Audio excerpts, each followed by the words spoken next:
ஓம் அகதீசாய நம. ஓம் ஸ்ரீகாக புஜண்டதேவாய நம. ஓம் சரவணபவாய நம. தவத்திரு ஆறுமுக அரங்கமகா தேசிகாய நம.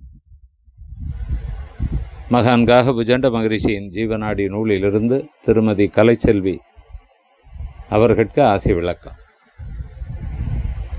அருள்காட்ட அப்பனவர் அடிகள் போற்றி அறிவிப்பேன். புஜண்டன் யான் ஜீவ ஏட்டில் ஆசி வரமாக ஆதிசக்தி மைந்த அருளால அகத்தியன் அடிமை விஜயகுமார் வழிகாட்ட இனிதே இவன் பத்தினியா கலைச்செல்வி எனும் மகளுக்கு வல்லமைப்பட புஜண்டனும் ஆசிதனை உரைப்பேன். மகளும் சித்திரை நட்சத்திரம் கன்னிராசி கடக லக்னத்தில் பிறக்க மகள் தனக்கு இந்த பிறவியில் பரிபூர்ண ஞானமும் அம்பாளுடைய கடாட்சமும் அருளாக வருங்காலம் வெளிப்பட்டு மகளே இந்த புவியில் உலகோர்க்கு வழிகாட்டவும் வழி நடத்தவும் உயர் சக்தியாக வெளிப்படவும் மகள் தனக்கு ஆசியும் அனுகூலமும் உண்டு.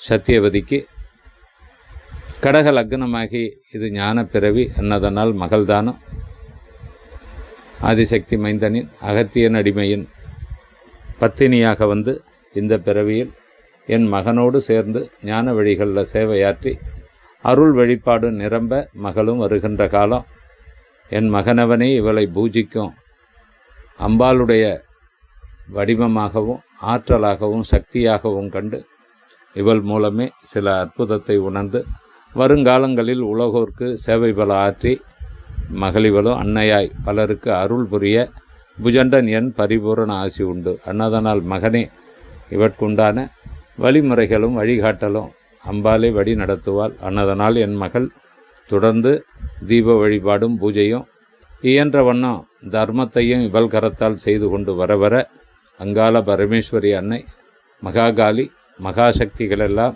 மகளிவள் மேலே ஆற்றலாக இறங்கி வருகின்ற காலம் உலகோர்க்கு அம்பாளாய் வாக்காக வெளிப்பட்டு என் மகன் பூஜிக்கின்ற அதிபராசக்தியே மகளுள் இறங்கி உலகோர்க்கு வழி நடத்தும் வாய்ப்பு யோகமும் ஆற்றலும் தந்து ஞானியர்கள் அருள் புரிவோம். அன்னதனால் மகனே உன் வேண்டல் சரியே சில அற்புதங்கள் நடக்கும். இதன் மூலம் மகா சேவையும் நாடி வருபவர்க்கெல்லாம் நல்வாக்கும் சேவையும் வழிகாட்டலும் சிறப்பாய் அமைந்திட புஜண்டன் என் பரிபூரண ஆசி உண்டு. மகளாம் கலைச்செல்விக்கும் பரிபூரணமாய் ஞானமும் பலமும் தேக பலமும் ஆரோக்கியமும் திடமும் சர்வ பலமும் கண்டு சிறக்க புஜண்டன் என் பரிபூரண ஆசி உண்டு. இவள் மாங்கல்யத்துக்கும் இவள் மக்கட்கும் காந்தனுக்கும் புஜண்டன் யான் பாதுகாப்பாய் நின்று பேரருள் புரிவேன். ஜீவ ஏட்டில் ஆசி விளக்கம் முற்றுமுற்றே சுபம்.